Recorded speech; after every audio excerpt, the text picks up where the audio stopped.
DaVinci 20 stable version అనేది recent గా వచ్చింది అండ్ 1 మంత్ బ్యాకే మనకి బీటా వర్షన్ అనేది కూడా వచ్చింది. దానిలోనే చూసాం మనం ఏమేం ఫీచర్స్ ఉన్నాయి. అండ్ ఈ వీడియోలో ఏం చూడబోతున్నాం అంటే DaVinci 20 రిలీజ్ అయింది కదా, దాన్ని ఎలా ఇన్స్టాల్ చేయాలి అండ్ దానిలో నాకు నచ్చిన 5 ఫీచర్స్ కూడా చూపిస్తా. అది నాకు పర్సనల్ గా ఎడిటింగ్ లో కానీ మిగతా దానిలో చాలా హెల్ప్ఫుల్ అనేది అయింది.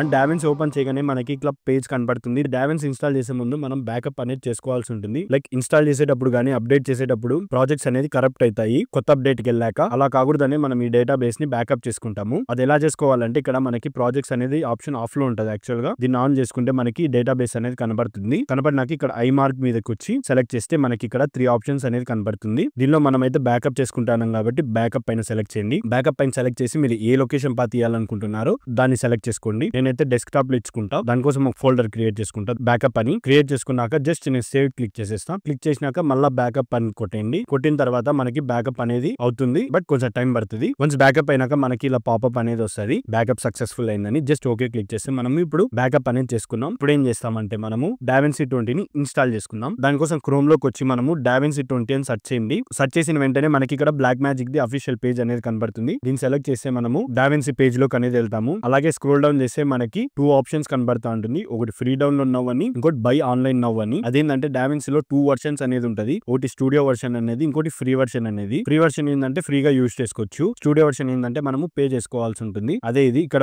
ఒకవేళ మనకాడ ప్రోడక్ట్ లేకపోతే స్టూడియో వర్షన్ ఈ నుంచి మనం కొనుక్కోవచ్చు. స్టూడియో వర్షన్ ఏంటంటే మనకి ఆప్షన్స్ అనేది అన్ని అన్లాక్ అయింటాయి. ఫ్రీ వర్షన్ ఏంటంటే లిమిటెడ్ యాక్సెస్ ఇస్తాడు వాడు, అన్ని ఆప్షన్స్ యూజ్ చేయలేము మనము. అంతే ఫ్రీ వర్షన్ కి స్టూడియో వర్షన్ కి డిఫరెన్స్. అండ్ ఇప్పుడు ఎలా డౌన్లోడ్ చేయాలంటే ఒకవేళ ఫ్రీ వర్షన్ గానీ లేదు ఒకవేళ మీ కాడే ప్రోడక్ట్ కి ఉందంటే జస్ట్ ఫ్రీ డౌన్లోడ్ పైన సెలెక్ట్ చేయండి. లేదు కొత్తగా బై చేస్తున్నావు స్టూడియో వర్షన్ అంటే ఇది సెలెక్ట్ చేస్తావు. ఇప్పుడైతే నా కాడ ప్రోడక్ట్ కి ఉంది కాబట్టి నేను ఫ్రీ డౌన్లోడ్ నోవే కొడతా. ఫ్రీ డౌన్లోడ్ నో కొడితే మనకి ఇక్కడ స్టూడియో వర్షన్ ఒకటి కనబడుతుంది, ఇక్కడ ఫ్రీ వర్షన్ అనేది డౌన్లోడ్ కనబడుతుంది. అప్పుడు చెప్పినట్టే మనకి ఒకవేళ మన కాడ కీ ఉంటే ఈ దీనిలో సెలెక్ట్ చేస్తావు. ఒకవేళ నాకు కీ లేదు నేను ఫ్రీ వర్షన్ వాడతానంటే ఈ DaVinci 20 లో దీనిలో డౌన్లోడ్ చేస్తావు. ఇప్పుడైతే నా కాడ కీ ఉంది కాబట్టి నేను DaVinci 20 స్టూడియో వర్షన్ డౌన్లోడ్ చేసుకుంటా. అండ్ దానిలో మనకి మన ఆపరేటింగ్ సిస్టమ్ ఏదో తెలుసుకొని మనం దానికి తగినట్టు డౌన్లోడ్ చేసుకుంటాం. నాదైతే మ్యాక్ కాబట్టి మ్యాక్ ని సెలెక్ట్ చేసుకుంటాం. అండ్ ఇంకోటి మనకి ఫ్రీ వర్షన్ కి కానీ స్టూడియో వర్షన్ కానీ ఇన్స్టాలేషన్ సేమ్ ఉంటుంది, బట్ ఫైనల్ స్టేజ్ లో మనకి కీ అనేది అడుగుతుంది. ఫ్రీ వర్షన్ లో అయితే జస్ట్ మనకి స్కిప్ అయిపోతుంది, కీ ఆప్షన్ అనేది ఉండదు, అంతే డిఫరెన్స్. అండ్ ఈ పేజ్ లో ఏం చేయాలంటే ఏం ఫిల్ చేయకుండా స్క్రోల్ డౌన్ చేస్తే డౌన్లోడ్ ఓన్లీ అనే ఆప్షన్ ఉంటుంది. దీన్ని సెలెక్ట్ చేస్తే మనకి డౌన్లోడ్ అనేది అయిపోతుంది. వన్స్ డౌన్లోడ్ అయ్యాక మనకి జిప్ ఫైల్ అనేది ఇలా వస్తుంది. దీన్ని డబుల్ క్లిక్ ఇచ్చి ఎక్స్ట్రాక్ట్ చేసుకోవాలి. అండ్ వన్స్ ఎక్స్ట్రాక్ట్ అయినాక నాకు ఇట్లా ఫైల్ అనేది వస్తుంది. దీన్ని డబుల్ క్లిక్ ఇచ్చుకోవాలి మళ్ళీ. అండ్ ఎంచుకున్నాక నేను DaVinci Resolve ఇన్స్టాల్ చేసుకుంటున్నా. అండ్ దీనికి కొన్ని పర్మిషన్స్ అనేది కూడా ఇవ్వాలి, అది కూడా ఇచ్చేసుకుంటా.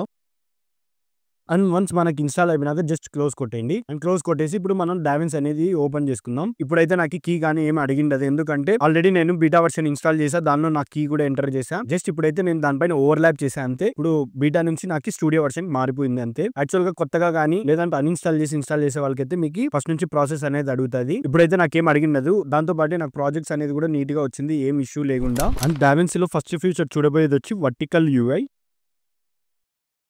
ఈ వర్టికల్ UI ఆప్షన్ ఏంటంటే మనకి హారిజంటల్ గా ఉన్న వీడియోస్ ని మనం వర్టికల్ గా ఈజీగా కన్వర్ట్ చేసుకోవచ్చు. ఓల్డ్ వర్షన్ అయితే మనం హారిజంటల్ వీడియోస్ ని వర్టికల్ గా చేంజ్ చేసుకోవాలంటే టైమ్ లైన్ లోకి వెళ్ళి టైమ్ లైన్ సెట్టింగ్స్ లోకి వెళ్ళి ఇక్కడ యూస్ ప్రాజెక్ట్ సెట్టింగ్స్ అన్టిక్ చేసి ఇక్కడ వర్టికల్ రెజల్యూషన్ పెట్టుకుంటే మనకి అప్పుడు వర్టికల్ చేంజ్ అవుతుంది. ఇప్పుడైతే మనకి ఇలా కాకుండా డైరెక్ట్ గా ఆప్షన్ మనకి కావాలన్నప్పుడు వర్టికల్ లేదంటే హారిజంటల్ గా కన్వర్ట్ చేసుకోవచ్చు. అది ఎలా అంటే ఇక్కడ టాప్ లో మనకి ఈ ఆప్షన్ కనబడుతుంది కదా, దీని పక్కన డౌన్ యారో కనబడుతుంది కదా, దీన్ని సెలెక్ట్ చేస్తే మనకి ఇక్కడ చాలా రెజల్యూషన్ అనేది కనబడతా ఉంటుంది. దీనిలో మనకి హారిజంటల్ కనబడుతుంది, వర్టికల్ కనబడుతుంది, అండ్ 1:1 రేషియో కూడా స్క్వేర్ టైప్ కూడా కనబడుతుంది. దీనిలో మనకి ఏ రెజల్యూషన్ కావాలంటే ఆ రెజల్యూషన్ మనం చేంజ్ చేసుకోవచ్చు. ఇప్పుడైతే నేను పోర్ట్రైట్ మార్చుకోవాలనుకుంటే దీన్ని సెలెక్ట్ చేస్తే నాకు ఇది పోర్ట్రైట్ లాగా మారిపోతుంది. కావాలంటే ఇక్కడ టైమ్ లైన్ లోకి వెళ్ళి టైమ్ లైన్ సెట్టింగ్స్ లో చూడండి, ఇక్కడ మనకి ఈ ఆప్షన్ అనేది ఎనేబుల్ అయింది, యూజ్ వర్టికల్ రెజల్యూషన్ అని. అదే ఇప్పుడు నేను ఫుల్ HD పెట్టేస్తా. ఫుల్ HD పెట్టినాక మళ్ళీ టైమ్ లైన్ సెట్టింగ్స్ లో పోయి చూడండి.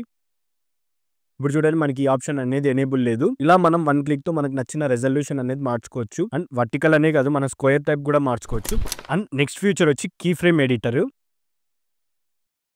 ముందు మనం స్కేలింగ్ గానీ జూమింగ్ గానీ మనం కీ ఫ్రేమ్స్ యాడ్ చేసినప్పుడు మనకి అడ్జస్ట్ చేసుకునేకి కొంచెం టైం పడుతుంది అండ్ ఇబ్బంది చాలా పడుతుంది, లైక్ యాక్యురేట్ గా చేసి కొంచెం కష్టంగా ఉంటుంది. ఇప్పుడు అలా కాకుండా మనకి డైరెక్ట్ గా ఒక సెక్షన్ అనేది కీ ఫ్రేమ్ కని ఒకటి ఇచ్చాడు. ఇక్కడ నుంచి మనము కీ ఫ్రేమ్స్ ని ఈజీగా యాడ్ చేసుకోవచ్చు అండ్ యాక్యురేట్ గా అడ్జస్ట్ కూడా చేసుకోవచ్చు. కావాలంటే దాన్ని మనం ఎక్స్పాండ్ చేసి మనం ఒక సపరేట్ న్యూ ట్యాబ్ లాగా కూడా ఓపెన్ చేయొచ్చు ఈ కీ ఫ్రేమ్ ఎడిటర్ ని. లేదంటే కట్ చేసుకుంటే మళ్ళీ మనం దాని పొజిషన్ లకు అదే పోయి సెట్ అవుతుంది. అండ్ ఇది ఎలా యూస్ చేయాలంటే ఇక్కడ మనకి జూమ్ ఒక సపోజ్ మనం జూమ్ చేయాలనుకుంటే ఒక కీ ఫ్రేమ్ యాడ్ చేసి అండ్ ఒక 5 ఫ్రేమ్స్ కి ముందుకెళ్ళి ఇక్కడ వచ్చి నాకు జూమ్ అవ్వాలి.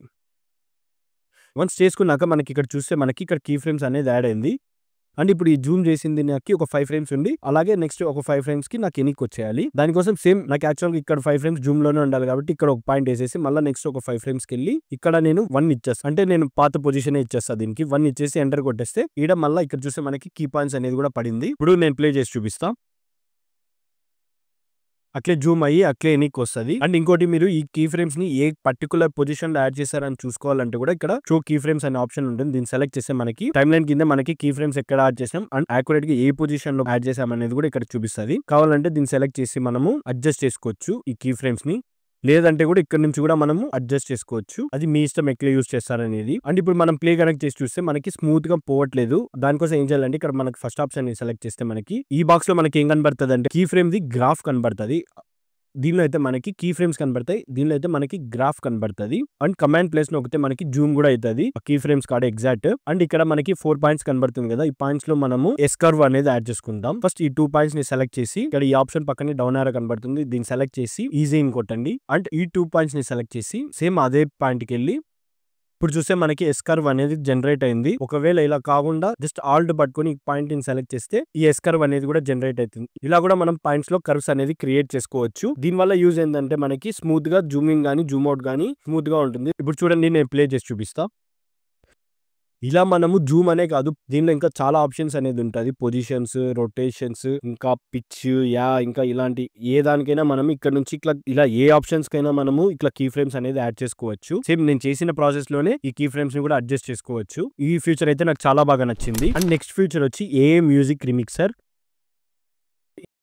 ఈ ఏఏ మ్యూజిక్ ఎడిటర్ ఎందుకు యూజ్ అవుతుంది అంటే ఒక సర్టైన్ పాయింట్ లో కనుక మనకి మ్యూజిక్ నచ్చితే గనక లేదు ఆ మ్యూజిక్ లెంత్ లేకపోతే మనకి పెంచుకోవాలనుకుంటే మనకి ఈ ఏఏ మ్యూజిక్ ఎడిటర్ అనేది మనకు కావాల్సిన లెంత్ లో పెంచిస్తుంది. అది ఎలా అంటే ఫస్ట్ మీరు చేసే ముందు ఫస్ట్ ఈ ఆడియోని ఎక్స్పాండ్ చేసుకుందాం. అండ్ నెక్స్ట్ ఈ ఆడియో లేయర్ని సెలెక్ట్ చేసి ఇక్కడ ఇన్స్పెక్టర్ లో కొంచెం స్క్రోల్ డౌన్ చేస్తే ఇక్కడ ఏఏ మ్యూజిక్ ఎడిటర్ అనే ఆప్షన్ ఉంటుంది. దీనిలో మనము ఫస్ట్ లైవ్ ట్రిమ్ అని కొట్టి అడ్జస్ట్ కొట్టాలి. అడ్జస్ట్ కొడితే మనకి ఇది కొంచెం టైం అనేది పడుతుంది ప్రాసెస్ అవ్వడానికి. వన్స్ ప్రాసెస్ కంప్లీట్ అయినాక జస్ట్ మీరు చేయాల్సిన పని ఏం లేదు.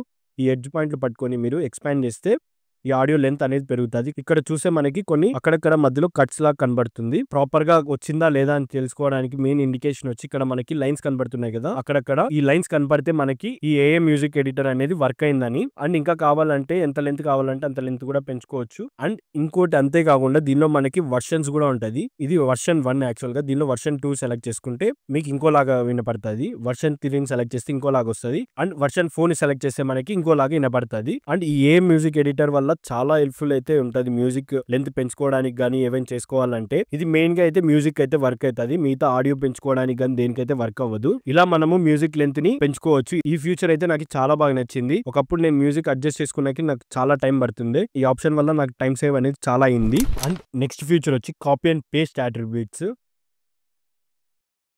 ఈ ఆప్షన్ అనేది అందరికీ తెలుసు. అది ఎట్లా యూజ్ అవుతుంది అండ్ అది ఎట్లా వర్క్ అవుతుందో కూడా తెలుసు. అండ్ ఇది తెలియని వాళ్ళకైతే చెప్తున్నా. ఈ క్లిప్ లో మనము యూజ్ చేసిన ట్రాన్స్ఫార్మ్ ఎఫెక్ట్స్ ని నెక్స్ట్ క్లిప్ లో పేస్ట్ చేయాలంటే పేస్ట్ అట్రిబ్యూట్స్ వాడతారు. మీరు అంటారు ఇప్పుడు నాకు తెలిసిన ఆప్షన్ కొత్తగా ఏముంది దానిలో అంటే అదే చూపిస్తా. ఫస్ట్ నేను ఈ క్లిప్ లో అయితే కొంచెం Zoom, position and rotation change చేసుకుంటా. ఇదే దీనిలో పేస్ట్ చేయాలంటే జస్ట్ ఈ క్లిప్ ని కాపీ చేసి అండ్ దీనిలో రైట్ క్లిక్ ఇచ్చి పేస్ట్ అట్రిబ్యూట్ కొడతా. కొట్టిన తర్వాత మనం ముందు క్లిప్ లో మనం కాపీ చేసిన క్లిప్ లో ఏమేమి ఎఫెక్ట్స్ యూజ్ చేసామో అన్ని ఆప్షన్స్ దీనిలో ఆటోమేటిక్ గా సెలెక్ట్ అయి ఉంటుంది. అది ముందు డైమెన్స్ లో అయితే మనకి అన్ని అన్చెక్ లో ఉంటాయి. అన్ని ఆఫ్ లో ఉంటాయి. మనం దానిలో ఏం ఎఫెక్ట్స్ యూజ్ చేసామో దాన్ని పర్టికులర్ గా సెలెక్ట్ చేసుకోవాల్సి ఉంటుంది. ఇప్పుడైతే ఆప్షన్ అట్లా లేదు. జస్ట్ మీరు రైట్ క్లిక్ ఇచ్చి కాపీ కొట్టి మళ్ళీ ఈ క్లిప్ వచ్చి రైట్ క్లిక్ ఇచ్చి పేస్ట్ అట్రిబ్యూట్స్ కొడితే ఆటోమేటిక్ గా మనం ముందు క్లిప్ లో ఏమేమి ఎఫెక్ట్స్ యూజ్ చేసామో ఆప్షన్స్ అన్ని సెలెక్ట్ అయ్యి వస్తాయి. జస్ట్ మీరు అప్లై కొడితే ఆ ట్రాన్స్ఫార్మ్ ఎఫెక్ట్స్ అనేది ఈజీగా పేస్ట్ అనేది అయిపోతుంది. ఇది పెద్ద ఫ్యూచర్ అయితే కాదు, జస్ట్ చిన్న ఫ్యూచర్, కానీ నాకు చాలా ఎడిట్ లో హెల్ప్ఫుల్ అయింది ఈ ఫ్యూచర్ అయితే. అండ్ నెక్స్ట్ ఫ్యూచర్ వచ్చి మ్యాజిక్ మాస్క్. ఈ ఫీచర్ ని ఎలా యూజ్ చేయాలంటే కలర్ పేజ్ లోకి వచ్చి ఈడ మనకి ఏ మ్యాజిక్ మాస్క్ అనే ఆప్షన్ ఉంటుంది. దీన్ని సెలెక్ట్ చేస్తే ఆ ఏ మ్యాజిక్ మాస్క్ సంబంధించిన డీటెయిల్స్ అన్ని ఓపెన్ అవుతుంది. ఓపెన్ చేసిన వెంటనే మనకి ఒక డిఫాల్ట్ గా ఆప్షన్ సెలెక్ట్ అయి ఉంటుంది. అండ్ నెక్స్ట్ దాంతో పాటు ఈ ఓవర్లే ఆప్షన్ కూడా సెలెక్ట్ చేసుకుంటాం. అండ్ సెలెక్ట్ చేసిన తర్వాత మీరు ఏది సెలెక్ట్ చేయాలనుకుంటున్నారో దానిపైన పాయింట్స్ పెట్టాల్సి ఉంటుంది. నేనైతే ఈ క్యారెక్టర్ ని సెలెక్ట్ చేయాలనుకుంటున్నా కాబట్టి జస్ట్ ఈ క్యారెక్టర్ పైన డాట్స్ పెడతా. హెడ్ కార్డ్ ఒకటి అండ్ బాడీ కార్డ్ ఒకటి. ఈ రెండు చోట్ల పెట్టిన వెంటనే నాకు ఈ క్యారెక్టర్ అనేది సెలెక్ట్ అయింది. కావాలంటే ఫుల్ స్క్రీన్ చేసి చూపిస్తా. ఇప్పుడు చూస్తే మనకి క్యారెక్టర్ అనేది యాక్యురేట్ గా మనకి మనకి సెలెక్ట్ అయింది. ఒకవేళ మీకు సెలెక్ట్ కాకపోయింది అనుకో జస్ట్ ఆడ కూడా ఒక పాయింట్ పెట్టేస్తే మనకి అది కూడా సెలెక్ట్ అయిపోతుంది. మనం సెలెక్ట్ చేసుకున్నాక ఇక్కడ మనకి ట్రాకింగ్ సెట్టింగ్స్ ఉంటుంది. దీనిలో మనము ఇక్కడ ఫ్రంట్ బ్యాక్ అనే ఆప్షన్ ఉంటుంది. దీన్ని సెలెక్ట్ చేస్తే ట్రాకింగ్ అవుతుంది. ఇది కొంచెం టైం పడుతుంది. సిస్టమ్ పర్ఫార్మెన్స్ బట్టి ఇది ట్రాకింగ్ అవుతుంది. వన్స్ ట్రాకింగ్ అయిన తర్వాత స్పెసిఫిక్ గా మనము ఈ సబ్జెక్ట్ పైన అడ్జస్ట్మెంట్ అనేది కూడా చేసుకోవచ్చు.